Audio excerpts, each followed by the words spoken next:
Hello YouTube, gonna make a video today about working on a truck. Got my safety glasses, don't want stuff in my eyes because I like my eyes. This is a Chevy Colorado.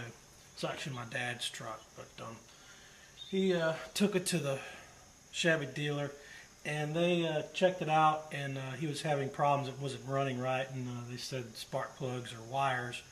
One or the other were bad in it, so he got some spark plugs for it, and I put them in it. This thing doesn't have wires. It's pretty cool the way they got it set up. It's kind of a pain in the butt to change the spark plugs, but it's actually quite technically advanced the way they've got the ignition system set up. I'll show you a real good close-up here in a second. But this is just kind of a do-it-yourself video for probably for old-timers, people my age or even older who maybe never worked on a car this new before, or they're used to working on older cars, or they like this new techie type of stuff. Even for the young people that like the new techie type of stuff. But this is definitely, and it's 2005, so it's not the brand new stuff that's out now, but it's definitely a lot different than what we had back when I was young, when I was a kid in the 70s and 80s and stuff like that. We'll get in real close here and take a little quick look at this here. Okay, this is the engine under the hood. It's an inline 5-cylinder engine. I don't know, it's like 4-something liters, 4.2 liters or something like that. But I took this little cover thing off. This goes over top of this, but as you can see, move this back out of the way. There's no real spark plug wires or anything here. You got these. You got this one harness here that has wire. It's got wire inside, and they're plugged into these individual. These are coils. They actually look like amplifiers, but I believe they're coils, probably with like a diode or something under here, a Xenon diode or something like that. Not exactly sure what's underneath it, but they call them coils. And it gets directions from the computer, the main computer, of when to fire. It lights off these coils individually. I've already done the first 3, changing the spark plugs on. Let's see, can you see that pretty good? Is that pretty close in? Yeah, that's good. Just you take this little screw out, this bolt out here, pull this, and this thing comes out. And there's the boot. There's the spark plug boot. I don't know if you can see that good or not. There's a spark plug boot right there, and that's just a little guide for that bolt, so you don't lose it. It's easy to put down in the hole. This one in the front was kind of hard because of this harness thing was in the way, and I had to freaking take it out. There's a little bit of extra work to putting it back together, but I'm not going to bore you with that. I just wanted to show you this little setup they got now. And they've got a seal around here. This seal is actually kind of worn, but it's probably still good. Probably still alright, but you got a little seal around here to keep water from getting in there. And the spark plug is down in that hole there. This is, I'm not sure exactly, but it's either a hemispherical head or an L head. But instead of the spark plugs being on the side like you have in a V engine, they're on the top. A lot of inline 4-cylinders and 6-cylinders have spark plugs on the side too. But I'm guessing, since the intake is on this side and the exhaust is on this side over here, it's probably a hemispherical head, which means the valves are like this. Exhaust valves over here, intake valves over here, and gas and air comes on this side, and the spark plug is in the middle. It makes for a really smooth and easy injection of the air and gas into the combustion chamber, and also a quick evacuation of the exhaust streams out of the combustion chamber, because you probably can't see them here, but down here the exhaust manifolds over here are down on the side. And it just makes a nice, good circulation, and it increases horsepower actually. But it was kind of a pain in the butt to get. They're tightened about right. These are probably the original plugs that came with the car, because it's only got like 50 or 60,000 miles on it. My dad's elderly and he doesn't drive it a whole lot, so he keeps the mileage down. It's pretty clean under the hood too, you can tell, because it's kept in a garage pretty much all the time. And another good, kind of a good thing about having the spark plugs down in a little enclosure like this, and it's all sealed off, is you don't get any water around the plugs. And because of these seals that are on these little things here, and it keeps them it keeps from rust from getting it down in there, and the threads are nice and they're nice and loose. Even if they've been in there for 56,000 miles, there hasn't been any oxidation going on around the threads, so they're nice and clean. I'm probably pretty sure that the factory put anti-seize on the threads. My dad didn't get any anti-seize. I don't know why he didn't, but I do it on my car. I put it on the threads and spark plugs of my car. My car doesn't have these little covers that cover the whole thing up too. So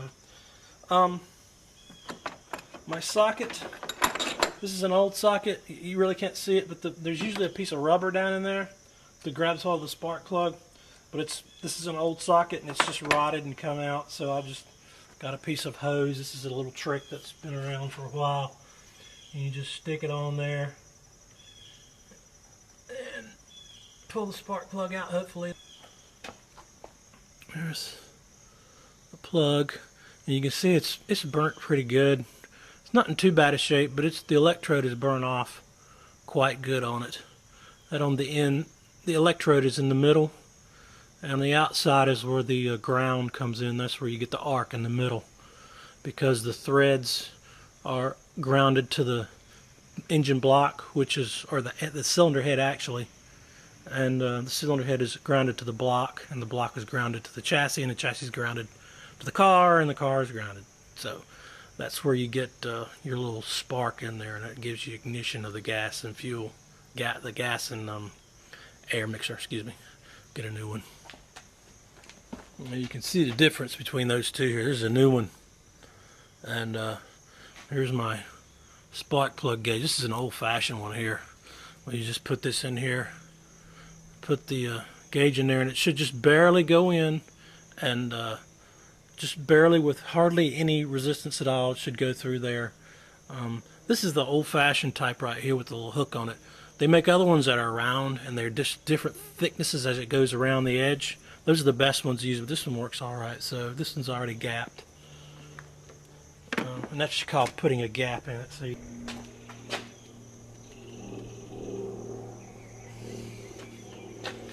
Okay, here again, the rubber hose. Stick it on there, that's so you can get it down in there and start it.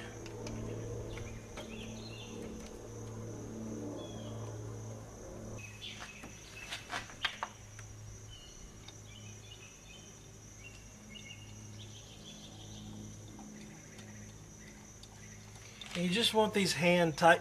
You just want these hand tight. You don't want them tight because this has got an aluminum head on it. And aluminum is a really soft metal. If you go torquing on it really hard, you're going to rip the threads out, and then you're going to have some machining work done to it if you do that. So I just take the little 3/8" wrench here, put it down there, and just turn it until it stops, and that would be it. You don't go.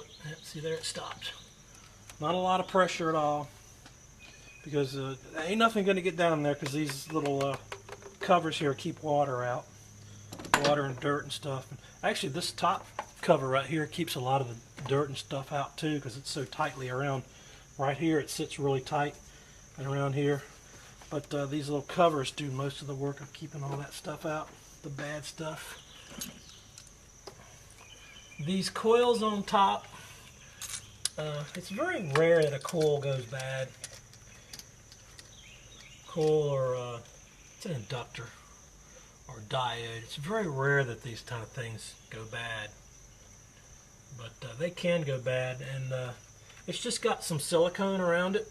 I don't know if you can see that right here.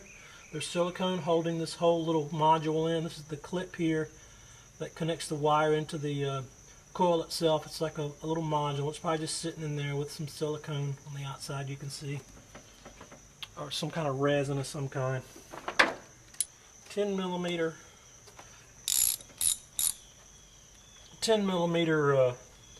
bolt here.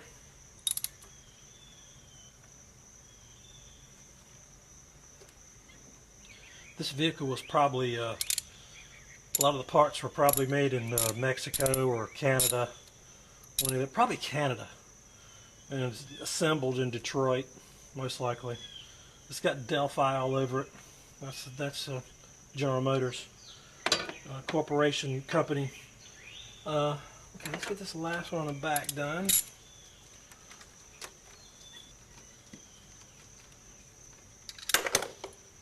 I don't know if I have a key or not to this thing. I'll look in the house, see if I can find one.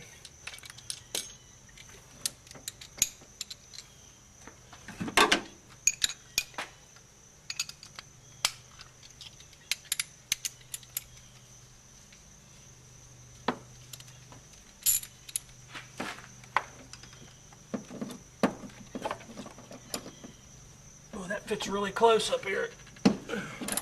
Right up against the firewall lip, but it does fit.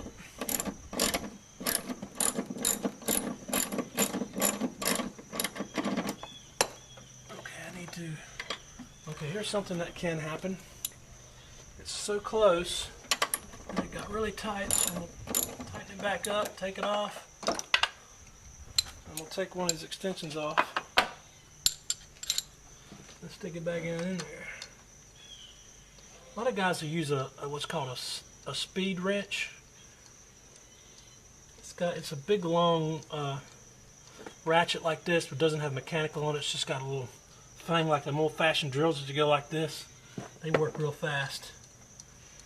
A situation like this, that wouldn't work because it's up here against the firewall, and you have to have just a single.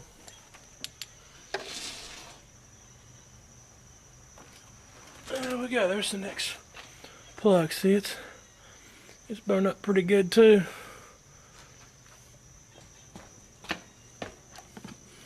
Take a gapper. There we go.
The idea to start bolts with your fingers first until you get several turns on in the hole.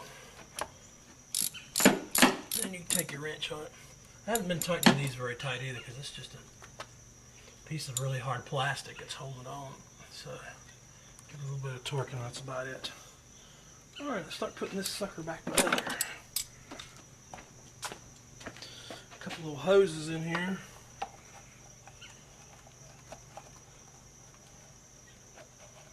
Sure to have them the same way they came out, which is the bolts, little worm clamp nuts facing up. It's easy to get to them. Okay, we got 8mm and 10mm wrenches is what we needed, or sockets. The 8mm goes on these worm clamps, and the 10mm goes on all these other bolts. So let me get this one here tighten on the back.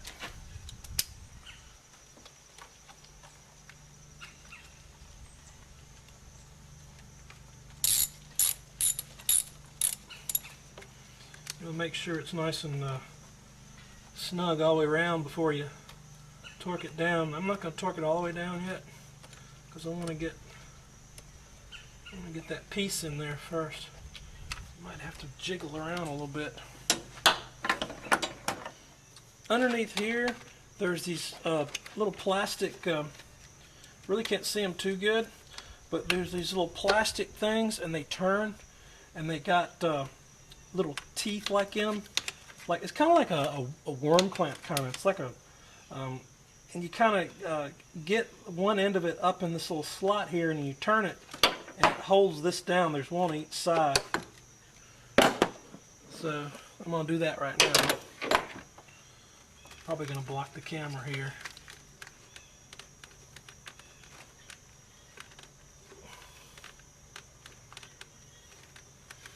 Okay, I got that one on. It's a pain in the butt to do, but I got it. There's one over here too that's the same. Turning it is not easy.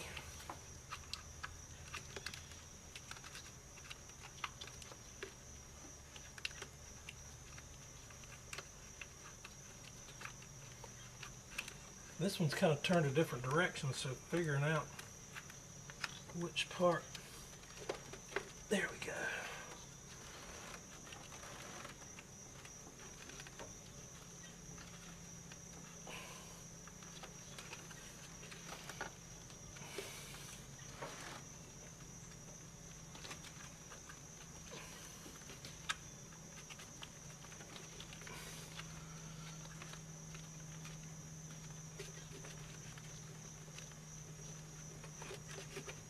Okay. Let me bring the camera in real close so you can see that. It's kind of hard to describe. Okay, see that white tab-like thing? It rotates, and it's got that part is open. On the other side, it's closed. So when you turn it a certain direction, it kind of latches on to that plastic molding, kind of a tray that holds the wiring harness. This is the first time I've ever seen anything like that. So that was kind of a challenge, and there's another one on that side. You really can't see the plastic, the white part, but it's in there. But it's the same thing. As you can see, it's like a tray that kind of holds that wiring harness.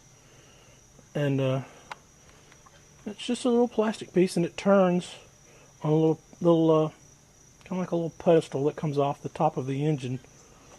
There's like a plastic cover on the engine.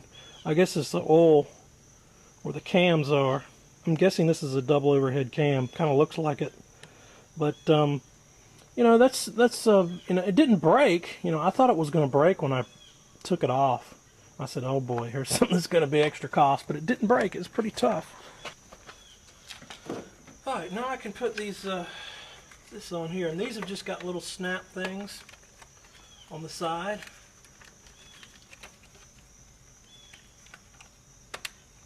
That hold it on. Just snap on, and the top part snaps over each side. So on this side, there we go. Give me a bit of a hard time, but it's not too hard. I mean, it's if someone who doesn't know anything about mechanics, they might be saying, what the heck is that? You might freaking tear it up trying to get it out. But it's basic but intuitive, I guess you could call it. And it was strong, so it didn't break. Like I said, I was just afraid it was going to break when I took it off. And I was like, oh boy, that wiring harness is going to be loose, and it's going to wear out a wire, and I'm going to have a short in there. But actually it went back together pretty good. Okay, now let's put this back on. Since I've got that straight. And this is why I didn't tighten that all the way on the other side. I knew it was going to be hard to finagle it in.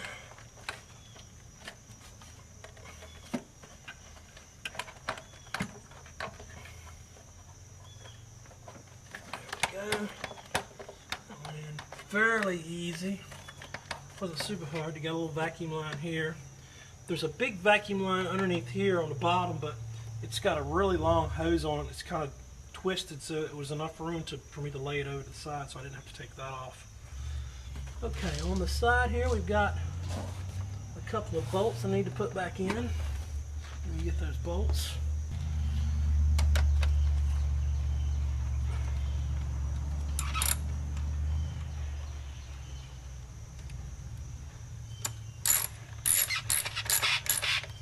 tighten that one just a little bit and then get this one started in the back.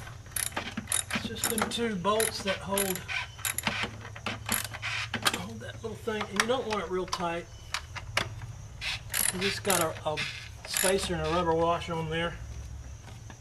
Now I want to go ahead and tighten up.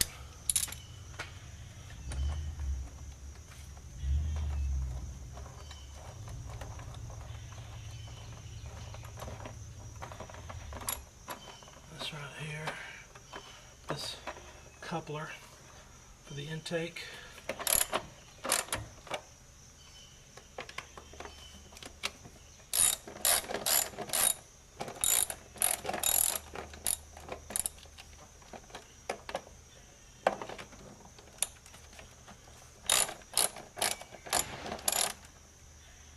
Okay, that's nice and tight in there. Not going nowhere. Okay, the only thing that's left is this little hose that goes in there. Right there like that. You can see it's got these little cutouts and indentions here so you can keep it in the right spot. Also helps you memorize how it went in.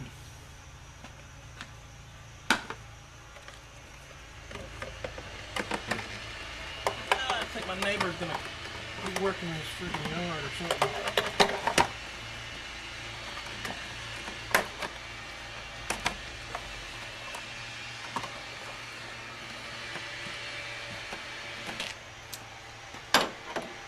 A lot of guys will just use a nut driver wrench for this, which is just a screwdriver with a socket on the end of it.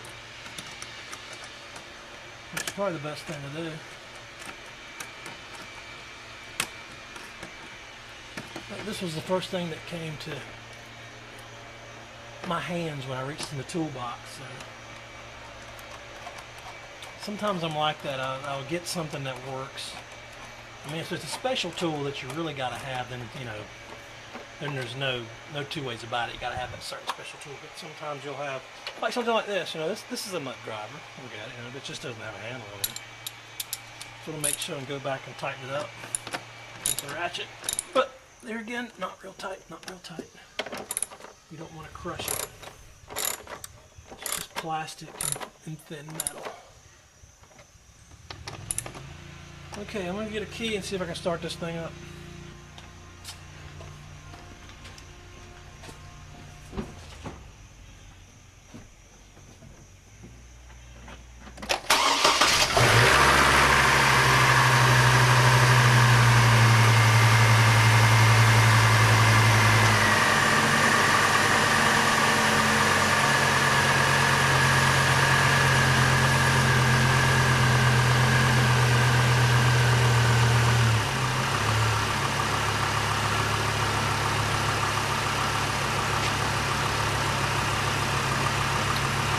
Well, she seems to be running good. I must have done something right. Or I didn't do anything wrong. We'll say that, okay?